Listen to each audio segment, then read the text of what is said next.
The new moon in May is a time of arrival. It's a time of culmination. It's a time of reward.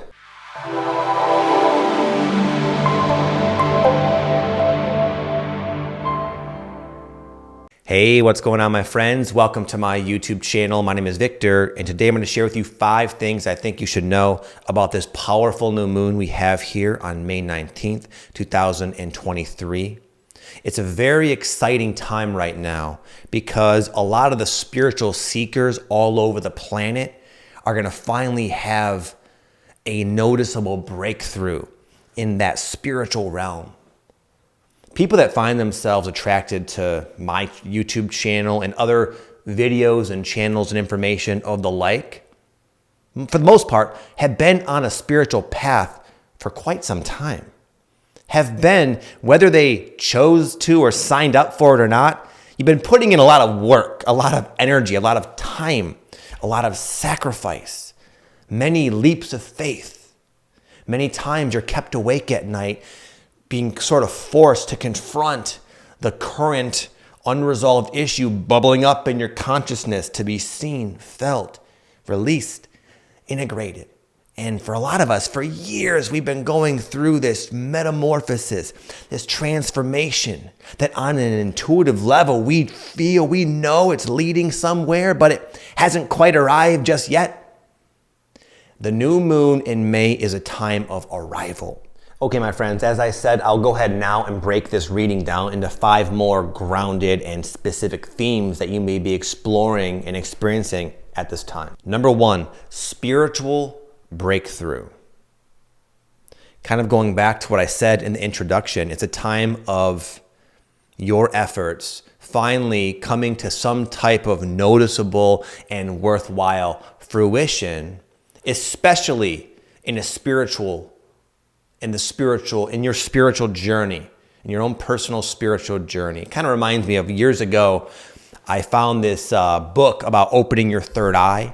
And this was kind of spawned by I'm very fond of this one rock band called Tool.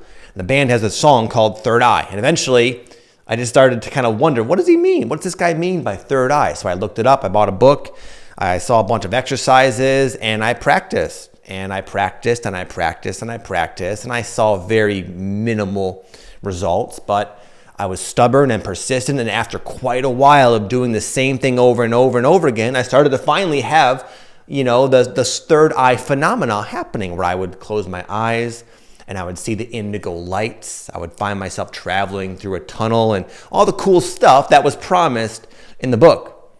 I also found that I was a lot more intuitive, a lot more psychic, a lot more tapped into the unseen forces of the universe. But for a while, it was just me with that book, putting in my time and my effort and my energy with 0 results.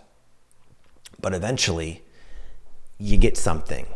And I feel like for a lot of people right now, a lot of seekers, this is a time of getting even beyond what I just said. I don't even consider personally the opening of the third eye to be a big deal. But I mean, like, eventually the healing work you've done, maybe the meditation you've been doing, the yoga, the sound healing, whatever it is you fancy, you might find that it's finally yielding a somewhat stable, semi-permanent change, positive change within your consciousness, where you're now permanently a little more like consistently self-aware, aware of the connectedness between you and all forms on the planet. You might start to form almost like a healthy detachment from the physical reality where you're truly in the world, but not of it, because you're more deeply rooted in this spiritual identity, not in an ego sense, but like in a real sense. You're more rooted in the eternal spirit that you are. And that kind of takes the edge off life. It allows you to have peace and serenity, even in challenging times, even in chaotic situations. You become kind of an anchor for stability, peace, grace, harmony, joy, love, forgiveness, compassion, passion, all these nice things, you might find yourself realizing that it's suddenly becoming normal. It's suddenly becoming more of who you are rather than something you're striving and working for. It's a very exciting time, and it's hard to talk about this, but I think you'll find this happening in your own way. It happened to me the other day. I was at Whole Foods with my kids, and it was a Sunday, I believe. It was a real busy day. I normally go during the week, and it was real busy. And ordinarily, when there's a lot of people kind of walking around and hustling and bustling, there's that like racy energy where everybody's in a hurry. Normally, it kind of throws me off energetically, off kilter. And it was like that for a moment, but then I found myself kind of like having almost like a healthy detachment and a realization that I can not be affected by any of this because I'm more rooted in myself. And even though there's like this detachment, there's also an awareness of connectedness with everything. It's kind of an interesting paradox. But anyway, it was kind of a noticeable, like Eckhart Tolle type of moment for me that was like, whoa, bro, this is kind of what he's talking about. You know, I'm not there yet, but it was like, whoa, I've been meditating for about 15 years. I've been listening to Eckhart Tolle constantly, really practicing presence. And all of a sudden, in kind of a challenging circumstance, boom, it all started to kind of pay off in that moment. So anyway, that's just my own personal take, but I'd be curious if something like that's happening with you. I really am curious. I say that sometimes in my videos, but I really would love to know if you're having your own spiritual breakthrough at this time. I'm wondering, is it just me? Normally it's not. When things happen to me, I share about them, and it's always happening with you. We're in this together. So please comment below. Let me know what's going on with you in your own spiritual journey. Number 2 is going to seem very unrelated, but it's completely related. Fatigue, depression, there's that blues, melancholy feeling out of nowhere. Why am I feeling so down? And other similar symptoms, awakening symptoms. A lot of times, the more light we kind of allow to blossom within ourselves, it takes a moment or maybe a few days or weeks realistically for a lot of us to get used to it on a physical level.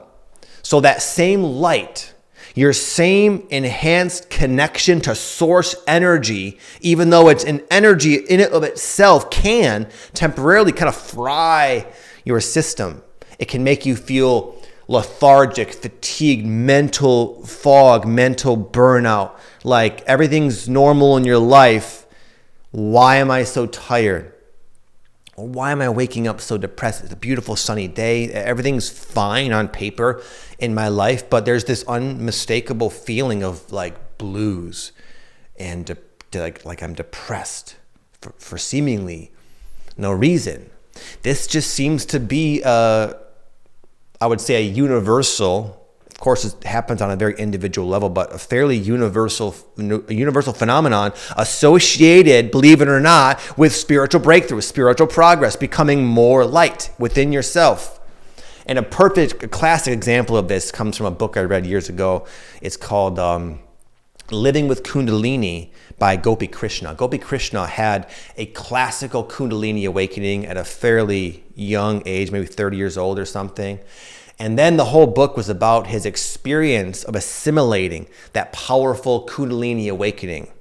And he's kind of like a rare soul that had this awakening experience to almost an extreme degree, to where multiple times it almost killed him. He found himself multiple times lying in bed, unable to eat, unable to move for weeks at a time, to where his family would eventually gather around and kind of get ready to send him off. It happened multiple times because his body was so unprepared for the power, the immense power of that Kundalini energy. And in fact, he would have to kind of like be careful, because he would say that there were times where he would want to kind of like dissolve, I would say, like become immersed in this like feeling within himself, this light, this void of like bliss. He said if he allowed himself to kind of bliss out essentially too long, it would have massive detrimental effects to his health. Now, I'm not saying any of this to scare you. I think a lot of us are going through something very similar in a much more gradual way right now, and we're getting kind of that's a good lesson for us to say, okay, I'm making big spiritual progress. I just forgave my mother or father, or I just let go of some ancestral trauma, or I just found myself having an experience like I just described earlier, and all of a sudden it's like I'm tired. Oh, that's okay. There's nothing wrong. The name of the game is to kind of rest and allow yourself to assimilate with a smile on your face, knowing that you are on the right track, that you're making such spiritual progress, that your body is somewhat struggling to keep up with it. It's okay. And also, just to say this before moving on, for those of you who feel depressed, a lot of times depression, I have this sometimes in the exact context of what I'm saying. I've also dealt with depression years ago when I was coming off. I was a drug addict for a little while there, a heroin addict. When I came off the drugs, I was extremely low for a while there. And I know what it's like to be like clinically, deeply, chronically depressed. And I find a lot of people reach out to me who are having these like unexpected bouts of depression, again, associated with their awakening process. And they see it as a problem. I'm not saying for some of you it's not. Everyone's different. You want to kind of use your own intuition. But for a lot of you, a lot of the ones I've talked to anyway, I can see very obviously it's not a problem. It's a temporary phenomenon associated with the spiritual highs you're now reaching. And if you can just kind of allow yourself to feel down for a little while, knowing it's your body and your psyche, your mind's way of reorganizing itself around this new state of being. And sometimes it's also kind of a grieving. It's kind of a grieving of the illusions that are no longer in your life because you're awake to them. For like maybe like a relationship. I'm kind of going off on a tangent here, but sometimes you're in a relationship or a friendship, for example, for a long time, and all of a sudden, as you continue to grow spiritually, you start to see it more clearly and realize, oh, this is not what I thought it was. It can never be, because you now are hip to it. And there's a grieving, a process of sadness, grief, reorganization again within your body associated with these new insights, but also it's a waving goodbye to the old illusions as they kind of crumble for you. And that sounds kind of like gloomy and everything, but it's not, because the more awake, the more present, the more conscious you become, all these things that are falling away improve. You get new reflections, new people, new careers, new life circumstances to reflect this new version of yourself with new higher expectations.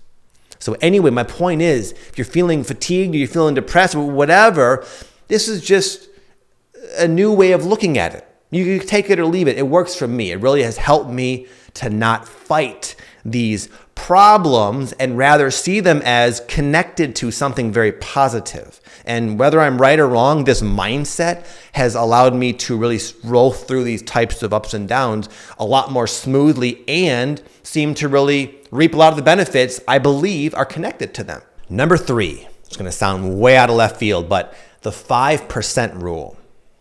This is very similar to something I said in a recent energy update, and I don't want to repeat myself, but that theme is still very present, so I'm going to say it to you, but in a kind of a different way. And also, if you never heard it previously, then you're good. The 5% rule comes from a guy named Bedros Keuilian. You may not know him. He's like a coach for personal trainers, at least he used to be, that would help them sell and market their gym business. And he was a mentor of mine for a while. And he would always reference this 5% rule. The 5% rule is kind of like the area of your life that you shine the most, your natural genius, where you're really, really awesome. And he says to be successful, you need to be functioning as much time within your 24-hour day as possible. Ideally, you want to reorganize to where you're focusing on this 5%. And if something's not in your 5%, that means it's not an efficient usage of your time. Now, this makes sense practically in terms of productivity, but I'm trying to say It's almost as if the universe, your higher self maybe, has identified the magic you hold within yourself and is encouraging you to really embrace it and take it very seriously and say, like, listen, you're safe to invest your time and energy into this feeling of passion, this creative outlet, this calling you feel, this purpose. Go for it.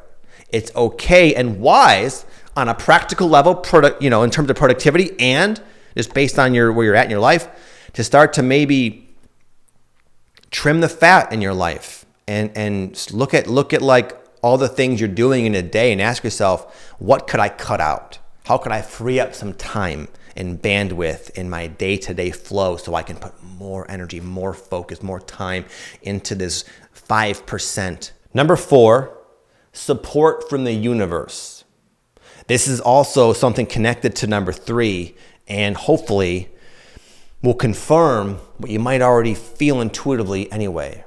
I know sometimes when you just start to really let go of a lot of stuff and put all your eggs in the 5% rule basket, it seems scary. Like, is this gonna be enough? This seems like, for when I started filming YouTube videos, that's all I wanted to do. That's all I cared about. That's all my attention and energy just kept gravitating towards that. But because it was so new, it seemed like maybe it's not smart to do this just yet. But what I found is, because I followed that feeling, which kind of said, yes, it is, even though you don't know how or you don't think so yet, as I kind of just went with it, support, unexpected, perfectly timed support of all kinds, you find yourself attracting it to yourself. Maybe like you're putting all this energy into a particular situation and then all of a sudden you get this new job opportunity where your hours are cut, but you make as much money as you were before, suddenly giving you the time you need to really take this seriously. Or you're moving forward and you're meeting a certain particular challenge, and all of a sudden you talk to a friend that recommends a book, and the book is exactly all about that challenge and how to overcome it. That kind of thing. When you really just follow that feeling of resonance and alignment, where you just know what the universe is asking, your higher self is asking, your soul is encouraging you to do, and your mind has all its objections. If you just continue in that frequency, on that path, with rolling with that feeling, you will get what you need. You will be supported in the physical life. You will be supported to really optimize this thing of yours, whatever that may be. And for a lot of you, it might be kind of in its infant stages, which is why I'm kind of harping on this, because I know how intimidating and scary and even illogical it can seem to really start investing so much of your life force and energy into something that's in its early stages. But that's the beauty about being aware of your alignment within life, that you can progress faster than if you were doing something because you think you need to, or because someone told you this is what you're supposed to do. Very different. You're not supported. You're kind of going off in this mental tangent with all the conditioning, because of the conditioning. But when you follow your path from within, there is just this support. I can't say it enough, because everyone wants you to be doing your thing. There's something you came to offer that no one else can. No one else can in your way. And the world needs people to really take that seriously right now. And number 5, it's a time of positive change. Kind of working both ways. It's a good time to choose to make positive changes, but you also might find yourself making them kind of naturally. And I say this because you would maybe argue, isn't it always a good time to make positive change? And I would say, in my own personal experience, no, it's not. I remember years ago, I was feeling like I was becoming aware that smoking weed every day was not serving me. It was, in fact, kind of holding me back from the things that, the new passions that were springing into my awareness, the things I wanted to pursue. I realized I was I was becoming like, unmotivated and disorganized and just not productive in these ways. And it was because of the marijuana. And I felt really bad about it. I felt guilty. I felt kind of shameful. I felt like an addict again. And I went and I counseled with this dude named Kevin. He was a psychic I used to see once in a while. He was phenomenal. And I kind of told him all this. And he just said, don't worry, Vic, it's just not your time. He said, you'll put it down when you're ready. He said, you'll put it down when it's time. Oh, imagine that. Perfect timing. And I just believed him. I said, okay. And all of a sudden I stopped worrying so much. And then it just kind of fell away when it was supposed to, just as he said. And what I'm saying though, is now might be one of those times. Now might be a good opportunity to look at your life and say, what changes have I been wanting to make for some time? You feel into it within yourself. You might find it's a good time to do just that. And a good way to know where is a good spot within your life to do such a thing is from negative feedback. Bashar, he says that as we continue to go into, as the years are as we keep going into the future basically and moving forward in life on this planet at this time in history when everything's changing, the vibration of the planet is raising, he says over time people are going to become more and more and more like a finely tuned machine. He would compare this to like old combustion engines, I think, of the past, where they had very limited moving parts, and therefore, because they were so simplistic, they could kind of tolerate an amount of like grime and dirt and impediments and stuff. He says the new engines, even like literally the new engines now, they're very precise. They're a lot of moving parts. And if one speck of dust or one speck of like sand or something is in the entirety of the machine, the entire thing breaks down because it's so refined, so finely tuned. And he says that's like our vibration. That's like our life, what we're doing with our time. The more we raise our frequency, which whether we are choosing to or not is kind of just happening. That's why you feel all this. And that's why you're watching videos like this, because you're going through this frequency upgrade. But the more that happens, the more things that we could once tolerate, behaviors, habits, patterns, actions taken out of alignment, all of a sudden it starts to kind of put you to a screeching halt where there's more negative feedback as a result of doing such things. So wherever you're getting that negative feedback, it's a good time to kind of fine tune it. I want to conclude by just saying, if you do relate with some of the things I was saying, I want to congratulate you and encourage you to give yourself a pat on the back. Because I know a lot of the hard work you've been putting in, it usually goes unnoticed because you really can't tell most people about what you've been dealing with and what you've been going through. Even though it's very real, it's oftentimes quite challenging, really pushing you, forcing you out of your comfort zone time and time again. And you can understand why most people don't do it, because it's so hard sometimes to face your inner shadow. But you have been doing that. And if you're starting to finally reap some of those rewards, that's because of your hard work that's often very thankless, very unnoticed. So I want you to know that me and all the other people that watch this, we're in this together, and we do understand and we do appreciate your work. I almost sometimes wonder if this mission of ours is a heck of a lot harder than we were hoping and anticipated. But it's too late. We're in the mission. We're on earth doing our best to transform ourselves on track with the earth's ascension. And we have no choice but to keep going forward. And I feel like this is a very fantastic time to really to look around and see the work you've done. Whether you see it or not, you can feel it. You can feel it in your state of being in every moment. You can witness it as you respond differently rather than react. It's starting to finally take form. And I just want to say thank you for your work. Thank you for your dedication. Thank you for your persistence. It has not gone unnoticed by me. I read a lot of the comments, and there's a lot of powerful people who are tuning in. And I want to thank you for your work. Wherever you are in the world, whatever your life situation is, keep it up. Talk to you soon, my friends. Much love. Peace.